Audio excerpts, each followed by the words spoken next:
নমস্কার দর্শক, এসিরা টিভি কুচবিহার এবং এসিরা টিভি মাল্টিমিডিয়া ইউটিউব চ্যানেলের পক্ষ থেকে আপনাদের সকলকে জানাচ্ছি স্বাগত। দর্শক, আমরা আজকে গান নিয়ে আলোচনা করব। তো আমার সঙ্গে যে দুজন বসে আছেন তাদের পরিচয়টা আগে দিচ্ছি, পরে আমার পরিচয় দেব। উনি হচ্ছে তন্ময় কর, গীতিকার, আর হচ্ছে কুমার অমিতেশ।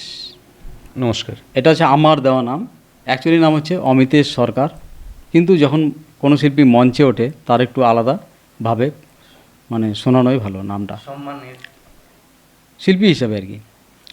আর আমি হচ্ছি ডিরেক্টর অনাথ বন্ধু রায়। যদি এমনি আমার নাম হচ্ছে অনাথ চন্দ্র রায়, কিন্তু আমি যদি কোনো স্টেজে পারফর্ম করতে উঠি আমার নামটা হয়ে যায় অনাথ বন্ধু রায়, জাস্ট সামান্য পরিবর্তন। যাই হোক, ঘটনা হলো যে আমি অনাথচন্দ্র রায় থেকে কি করে অনাথ বন্ধু রায় হলাম, এ কথাটা একটু বলি। এটা 1995 থেকে 98, তখন আমাদের কুচবিহার অঞ্চলে ভিডিও ফিল্ম শ্যুট হইতো। তা যেটুকু বিদ্যা শিখছি তার দ্বারা আমি 2-4টা গান টান একটু লেখার চেষ্টা করতাম। তো আমাদের এখানে এক বড় মাইক সাপ্লাই আছে, সেখানে আমার গান লিখে নিয়ে গেছিলাম। তাদেরকে বলছিলাম যে আমার গানটা একটু রেকর্ডিং করেন, যদি গান এটা হয় তৈরি তাহলে হয়তো আমি ভবিষ্যতে গান লিখব। সেখান থেকে পাইছিলাম অপমান। সেদিন থেকে আমি একটু দুঃখ পেলাম এবং সেই দুঃখে থেকেই কিন্তু আজকে আমি অনাথ বন্ধু রায় হইলাম।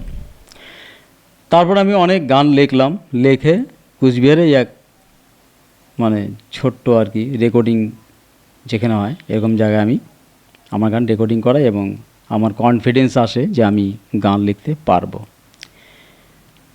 তারপরে সেই গান নিয়ে আমি আর একটু দৌড়াদৌড়ি করি, দেখি যে কেউ নেয় নাকি আমার গানটা, কিন্তু আমি কারোকে এরকম খুঁজে পাইনি। শুধু যেখানেই গেছি সেখানেই শুধু আমাকে দুঃখ দেওয়া হয়েছে, অপমানজনক কথা বলা হয়েছে। তারপর আমি চিন্তা করলাম না, এভাবে ঘুরে লাভ নাই, অপমান অনেক হলো। এবার আমি কোনো শিল্পী খুঁজি যাকে দিয়ে আমি গান রেকর্ডিং করাবো। তারপরে আমি একটা ছোট মেশিন কিনলাম যেটা দিয়ে আমি কারো কণ্ঠ চেক করতাম। আর আমি নিজে ব্যবসায়ী, অ্যাজ এ সেলসম্যান, অনেক দূর জায়গায় আমি মাল বেচতে যাইতাম। জায়গায় জায়গায় আমি চেক করতাম, যেখানেই শুনতাম যে এখানে একটা শিল্পী আছে সেখানে আমি চেক করতাম গলাটা, কারণ রেকর্ডিং শিল্পী হওয়া অত সহজ নয়, একটু তফাৎ থাকে, একটু স্পেশাল ব্যাপার থাকে। খালি স্টেজ প্রোগ্রাম করা আর রেকর্ডিং করা ডিফারেন্স আছে। আমি সেটা জানতাম আগের থেকে, কারণ এই বাজারে ঘুরে আমি এটা টের পেয়ে গেছিলাম। তারপরে খুঁজতে খুঁজতে একদিন পৌঁছে গেলাম এই ছোট ভাইয়ের কাছে, ঠিক আছে। তারপরে আমি ওর নামটা আমি শুনলাম, শোনার পরে আমি আসতে বললাম আমার বাড়িতে।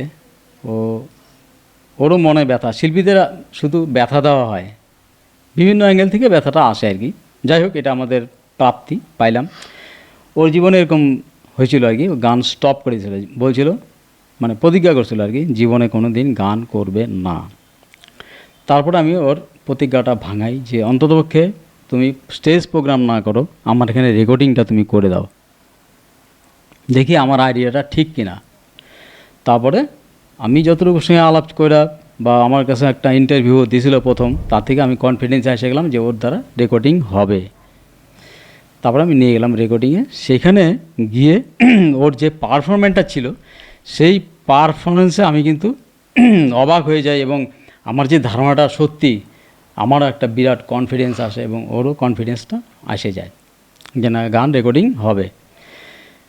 তারপর থেকে আমরা চিন্তা করলাম যে না, এখন আমি কারো কাছে গিয়ে অপমানিত হতে চাই না, আর নতুন করে আমি একদম ভিডিও ফিল্মের কাজে শুরু করছিলাম। যদিও আমার আর্থিক ক্ষমতা তখন কিন্তু ছিল না, তবু আমি দুঃসাহসিকভাবে শুরু করছিলাম নিজেকে পরীক্ষার মুখে ফেলানোর জন্য। যাই হোক, পরে ধীরে ধীরে তো আপনারা দেখলেনই ব্যাপারটা, ভিডিও হল, বন্ধের পর বন্ধ চললো, কারণ ভিডিও টার্গেট করে কিন্তু আমরা নামছিলাম। আমরা শুধু শুধু ওই টলিউড বলিউড ভাবি নেই, আমাদের কুচবিহার মতো করেই ভাবছি। তো কিন্তু আমি যতক্ষণে একটু ম্যাচিউরিটি অবস্থা আসলাম ততক্ষণে কিন্তু ভিডিও হলের 12টা বাজিয়ে গেছে। সেই ভিডিও হলে আমি বলছিলাম যে দাদারা আপনারা তো ব্যবসাটা করেন, ভিডিও হলের মালিকদের বলছি আর কি, আপনারা তো ব্যবসাটা করেন, তো টলিউড হোক আর বলিউড হোক যেখান থেকে হোক আপনারা কিন্তু অরিজিনাল ক্যাসেটটা কিনেন, তাতে যারা প্রডিউসার তারা 2টা পয়সা পাবে, তাহলে আপনাদের রক্ষা করবে, নাহলে কিন্তু আপনাদের শেষ করে ফেলবে। কিসের জন্য বলছিলাম, কারণ নিজে একটা ব্যবসায়ী, আমি কিন্তু মারাত্মক রিয়েক্ট করি কেউ যদি আমার ব্যবসার সঙ্গে কোনো খেলা খেলে। তা ওদের ওই জিনিসটা আমি বুঝতে পারতেছিলাম, কারণ ওইটা তো একটা ব্যবসা, যে ওদের কিন্তু 12টা বাজে 13 ঝুলাই দিবে, কারা? টলিউড এবং বলিউড। কারণ কী করছিল ওরা তার পরবর্তীতে, যে দেখুন কথা শুনতেছে না, অরিজিনাল ক্যাসেটটা শুনতেছে না, ডুপ্লিকেট ক্যাসেট 10 টাকা দিয়ে রেকর্ডিং করায় নিয়ে এসে ওরা হলের মধ্যে শো করা শুরু করছে, কথাবার্তা শোনে না। তা আমি মনে মনে ভাবতেছি, আমি ব্যবসায়ী হিসেবে মনে করতেছি এদের 12টা বাজবে একদিন। আমার আইডিয়া ঠিক হয়ে গেছে। ওরা হলে শো করার পরে আর ওদেরকে চান্স দিল না, এই যে যারা ভিডিও হল ছেঁচড়া যারা, ভিডিও হলের মালিকদের 12টা বাজার জন্য একদিক দিয়ে হলে শো করতেছে, 3 মাস পরে সেই বই ক্যাবেলে দিয়ে দিচ্ছিল। তাহলে আর কে যাবে এখানে ভিডিও হলে? এখন ওদের এই ভিডিও হলগুলোর মধ্যে কী হয় জানেন, হয় অন্য কোনো ব্যবসা করছে, আর যদি ওইভাবে যদি পড়ে আসে তো এখানে পায়খানা পেচ্ছাপ আর করতে যায় লোকে, আর জুয়া খেলতে যায়, বাস এই বন্ধু মদ খাইতে যায় এই সমস্ত জায়গায়। ঠিক আছে, এই হলো পরিবর্তন। তাই যাই হোক, একটা ধ্বংস আমি দেখে আসলাম, পরবর্তী ধ্বংস আসলো মোবাইল। এখন মোবাইল আসার পরে আমরা দেখলাম সিনেমা হলগুলোও ধ্বংস। কারণ হচ্ছে মোবাইলের মধ্যে এমন এমন সিনারি আসে যে আজকালকার দিনে যুবক এবং যুবতীরা লুকায় লুকায় সেগুলো দেখে আর এনজয় করে। ঠিক আছে, এই পথেই ধ্বংস হইল মানে সিনেমা হল। যাই হোক, একটা টেকনোলজি আসে আরেকটাকে ধ্বংস করার জন্য। তো যাই হোক, আমরা তো সেরকম কিছু আর করতে পারলাম না। আমার কিছু গান আছে, এখন প্রোগ্রাম হচ্ছে আমি এই ভাইটাকে দিয়ে বা অন্য কোনো শিল্পীও যদি থাকে কোনো ব্যাপার না, যার পারফরমেন্স ভালো সেই সুযোগ পাবে, রেকর্ডিং করাবো এবং আমার মোবাইলেই আর কি ইউটিউবে ছাড়বো। যদি আপনাদের ভালো লাগে শুনবেন, আমাদের জীবনের স্মৃতি হিসেবে এটাই থেকে যাবে, আর কিছুই না। এখন আর এর চেয়ে বেশি কিছু আশা আর করি না। কি তন্ময় বলো, এর চেয়ে বেশি কিছু আশা করো এখন? আর আশা করে লাভ নেই।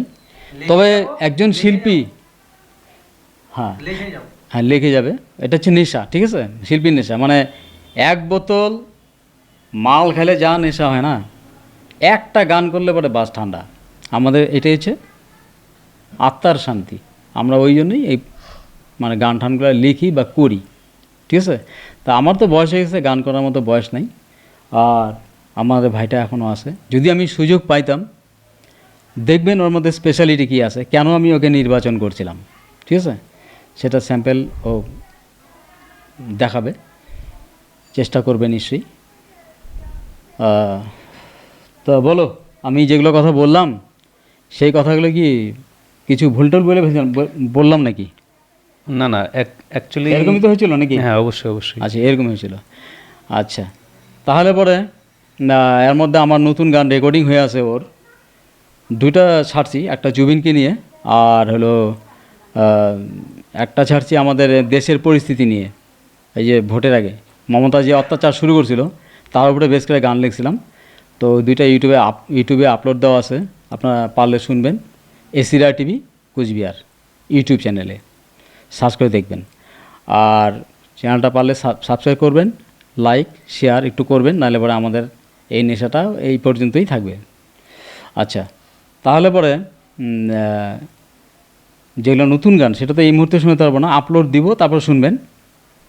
আর হচ্ছে আমি আমার ভাইটিকে অনুরোধ করব, তোমার যদি 2-4 কথা বলার থাকে আমাদের এই মানে শিল্পী সমাজের, তারপরে একটা গান শোনাও।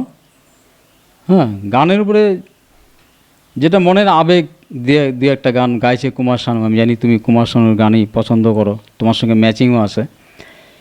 আর একটা কথা বলে রাখি, যদি আমরা সুযোগ পাইতাম তাহলে আমি দেখাইতাম এই ভাইয়ের পারফর্মটা কী ছিল। আমার সিলেকশনটা কত শক্তিশালী ছিল, আমার চয়েসটা কতখানি শক্তিশালী ছিল, সেটা আমি দেখাতে পারতাম। আমি একটা কোম্পানির মালিক, নর্মাল কোনো লোক না, আমার সেই সামর্থ্য ছিল। তো যাই হোক, সময় কেটে গেছে, যা গেছে গেছে। এখন তুমি যা বলার বলো এবং একটা গান শোনাও। তো যাই হোক, নমস্কার সবাইকে। প্রথমেই কথা হচ্ছে, আজকে আমাদের যে অ্যাসিরায় মতলব আমাদের অনাদ্দা, আজকে সেই অনাদ্দার সাথে আমাদের সম্পর্ক, মানে আমাদের দুজনের মধ্যে সম্পর্ক প্রায় কত বছর আগের থেকে বলতো আমার সঠিক মনে নেই। 2000 সালের পরে, মানে হয়তো 2002-2003 এরকম টাইমে হবে হয়তো।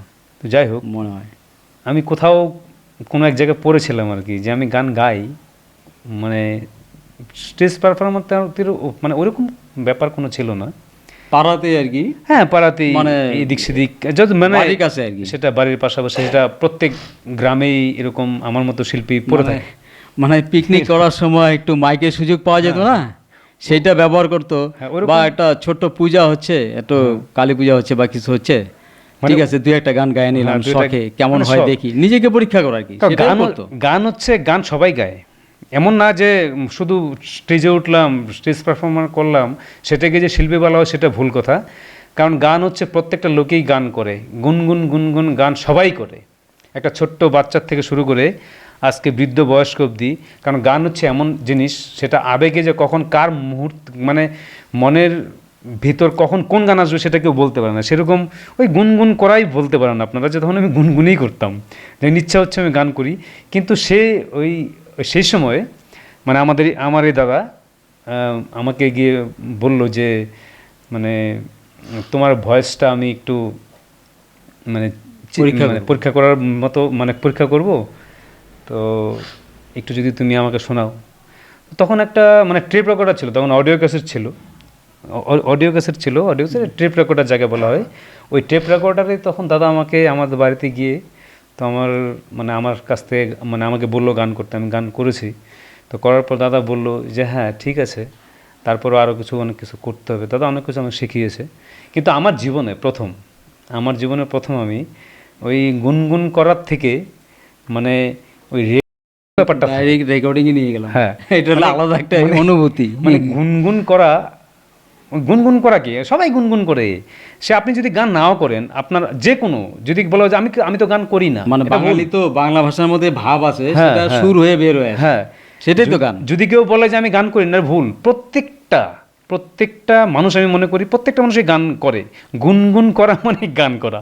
তো যাই হোক, সেই গুনগুন করার থেকে সেই জায়গায় যে এই দাদা আমাকে যে মানে রেকর্ডিং যে ব্যাপারটা, সেটা আমি এই দাদার কাছ থেকে প্রথম আমি সেই অনুভূতি এবং সে এক্সপিরিয়েন্স বলতে পারেন, বা সেটা আমার জীবনে একটা উপহার, যে রেকর্ডিং জিনিসটা কি সেটা এই দাদার কাছ থেকে আমি পেয়েছি।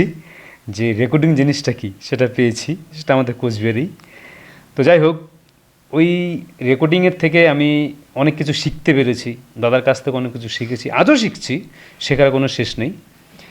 তো এই প্রথম দাদার কাছ থেকে আমি সেই মানে অনুভূতিটা পেয়েছি, যে গানের যে কতটা গভীর বা কত নেশা বা কতটা মানে গানের ভিতরে আবেগ জিনিসটা থাকে, গুনগুন করার থেকে রেকর্ডিং, আপনারা বুঝতেই পারছেন। ঠিক আছে, হলো আমি আর দু একটা কথা বলি।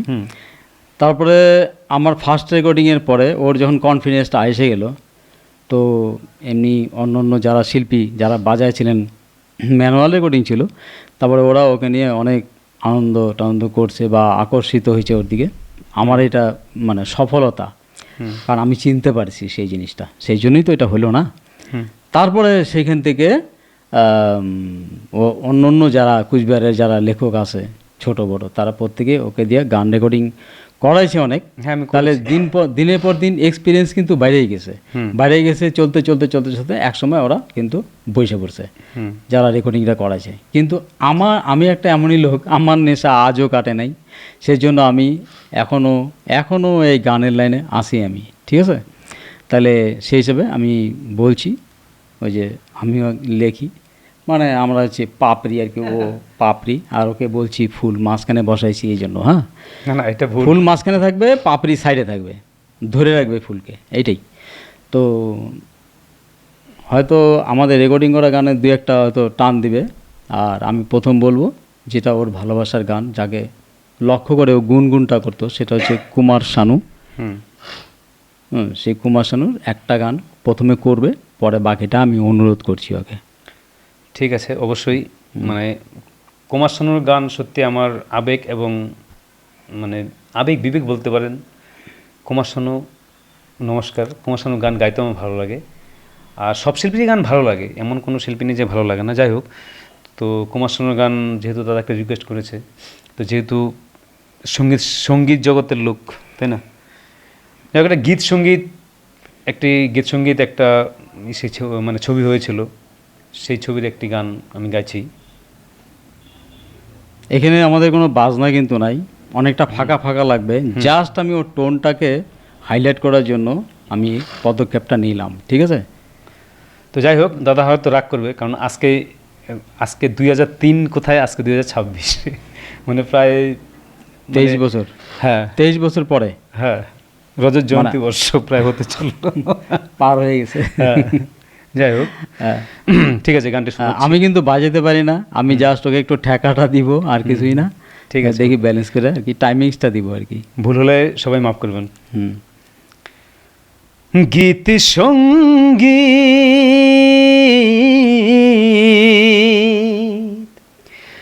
গীত সঙ্গীত, গীত সঙ্গীত আমার, গীত সঙ্গীত আমার, এই দুনিয়ায় অনেক রতন নামি দামি জিনিস আছে, পয়সা টাকায় সবই মেলে, গান মেলে না সবার কাছে, তাই সঙ্গী গীত সঙ্গীত আমার, গীত সঙ্গীত, গীত সঙ্গীত, গীত সঙ্গীত আমার, গীত সঙ্গীত আমার।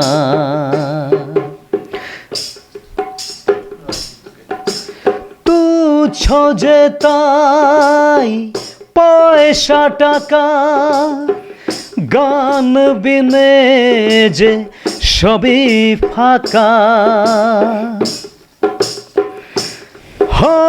তুচ্ছ যে তাই পয়সা টাকা, গান বিনে যে সবই ফাঁকা, গান সবারে আপন করে, গানের সুরে মন যে নাচে, তাই সঙ্গী গীত সঙ্গীত আমার, গীত সঙ্গীত, গীত সঙ্গীত, গীত সঙ্গীত আমার, গীত সঙ্গীত আমার।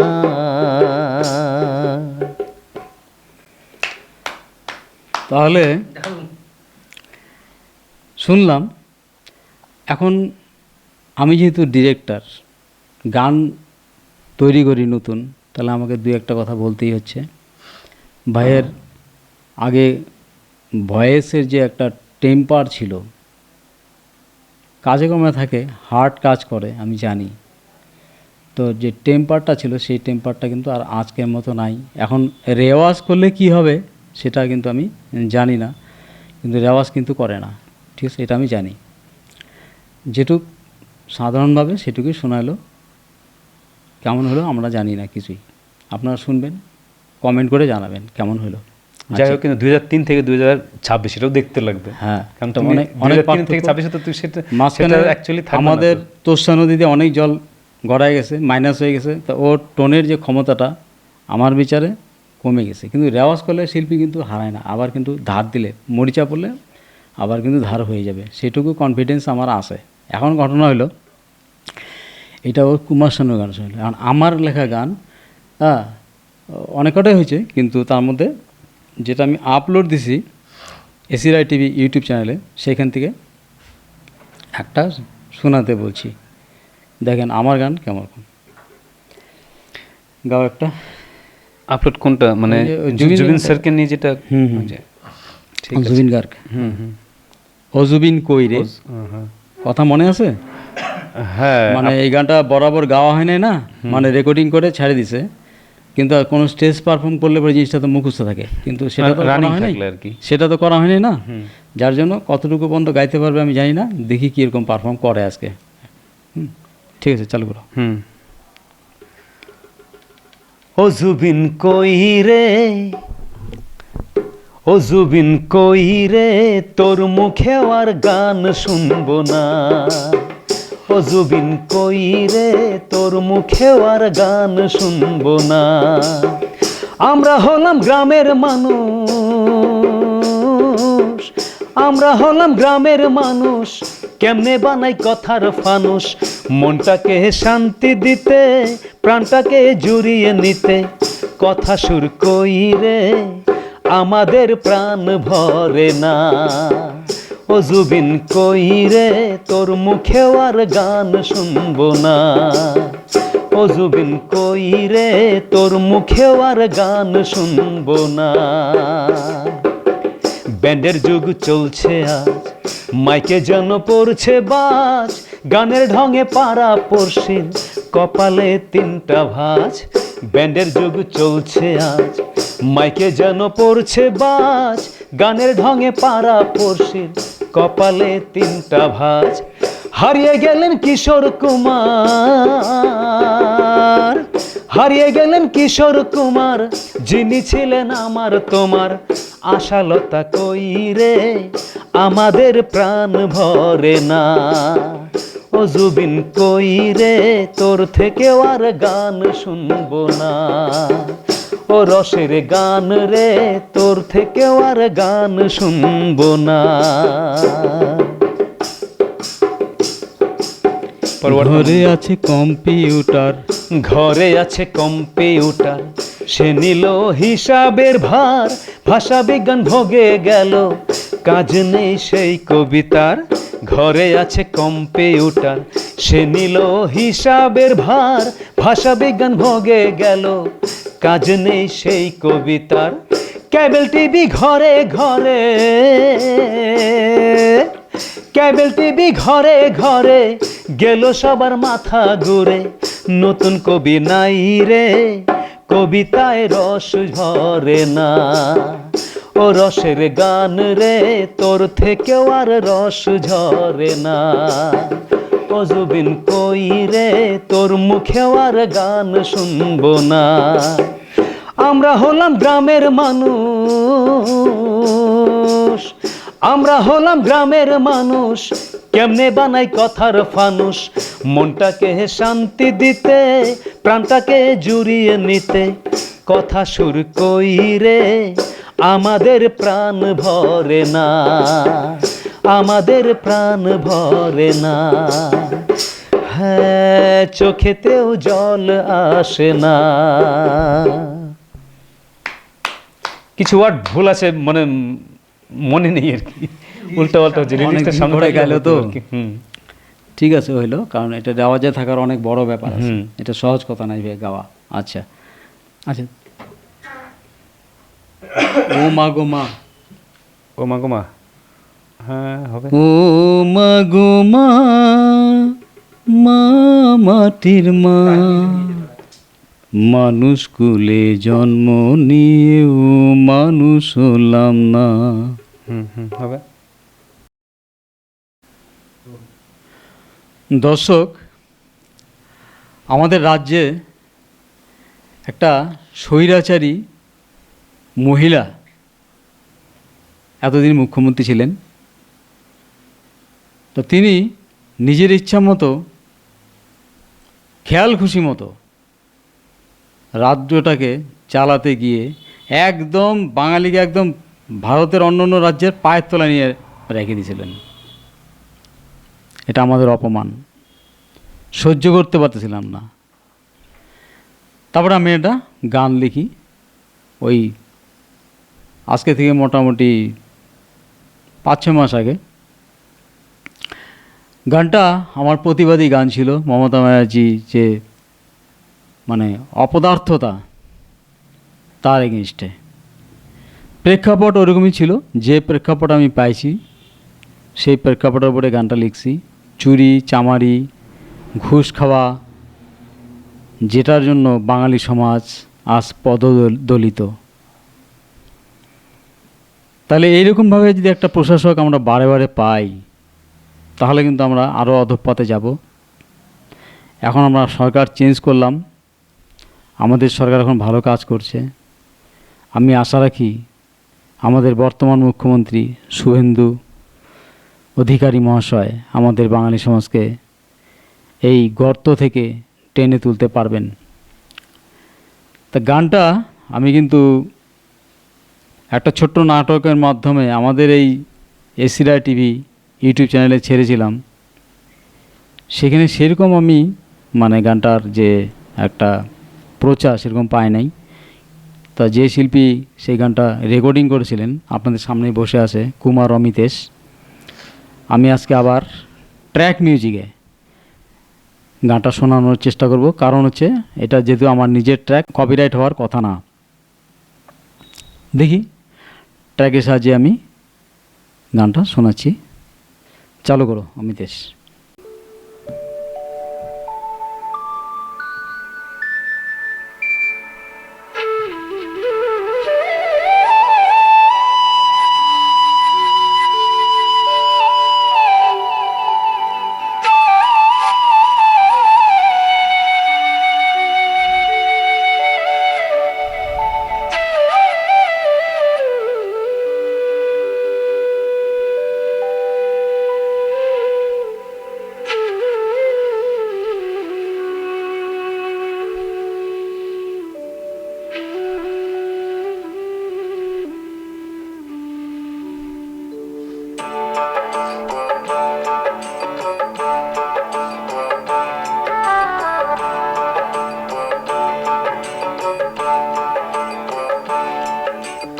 ও মা গো মা, মা মাটির মা, ও মা গো মা, মা দেশের মা।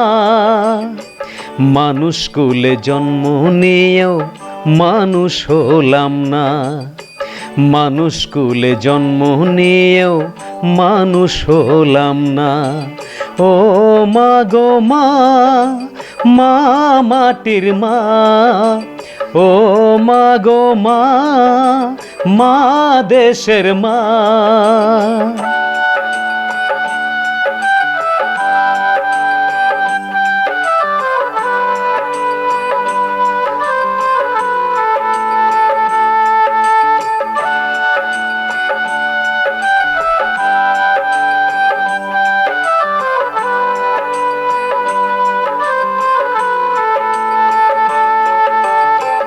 চাকরির পিছে ঘুরছে বাঙালি, ব্যবসা শিখবে কবে? বিদ্যা বুদ্ধি ধন্য হবেই ব্যবসা করলেই তবে। মন্ত্রীর পিছে ঘুরছে বাঙালি, শিল্প গড়বে কবে? রক্ষা করতে পারবে সম্মান ব্যবসা করলেই তবে। বাণিজ্যে বসতে লক্ষ্মী, পশ্চিম ভারত তারই সাক্ষী। বাণিজ্যে বসতে লক্ষ্মী, উত্তর দক্ষিণ তারই সাক্ষী। চাকর খাটা অভ্যাস করেই চাকরির স্বপ্ন দেখতে দেখতেই বাঙালি মরছে ভাই।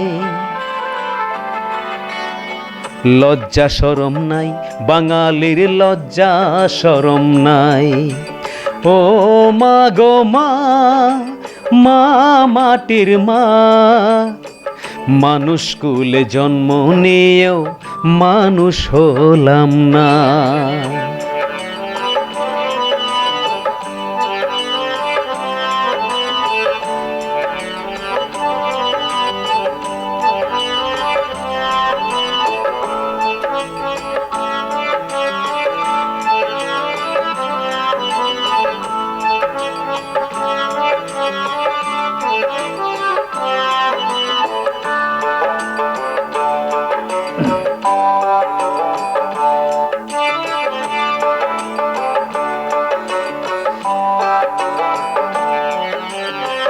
ঘুষের শিল্প গড়ে মন্ত্রী হয়ে গেছেন রাজা, আরেক নেতা বলেন শুধুই দেবেন তাদের সাজা।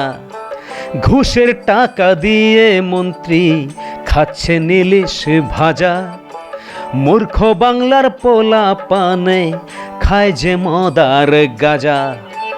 ট্যাক্সের টাকা ৯-৬ করে মন্ত্রীর কত লম্ফ ঝম্প, কাজের বেলায় লবডঙ্ক সবই তাদের ভোটের অঙ্ক।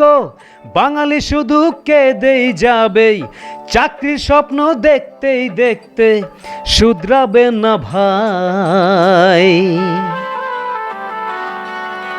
কাজের বেলায় নাই বাঙালি, কাজের বেলায় নাই।